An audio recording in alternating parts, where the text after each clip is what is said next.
पहलमा मैले गर्दा जनतामा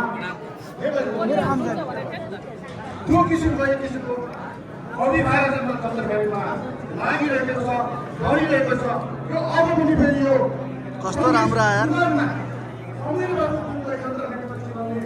जिताउने त्यो अभिभावकले बोकेको जो विगतको कार्यक्रम मार्फत म यो घोषणा गर्न चाहन्छु सन्तरखानीबाट म अर्को धेरै जिम्मा दिन चाहन्न सन्तरखानीबाट मैले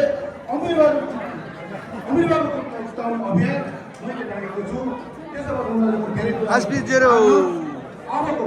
सुशासन समिति विकास र अखण्ड युवाहरूको भविष्यको निम्ति पनि अमिरबाबुलाई भव्यताको साथ तारा चिन्हमा मत गरेर तपाईँहरूले सँगै सांसदमा पठाइदिनुहोस् मेरो आग्रह छ र यति भन्दै म लामो कुराहरू चाहन्न यहाँ सम्पूर्ण आदरणीय तमाम जीवनहरू शिक्षाकर्मी साथीहरू पत्रकार मित्रहरू र यो कार्यक्रम यो आयोजना गर्नको निम्ति सहयोग गर्नुहुने साथीहरू प्रमुख मित्रहरू सबैमा हार्दिक धन्यवाद र हार्दिक आभार व्यक्त गर्दै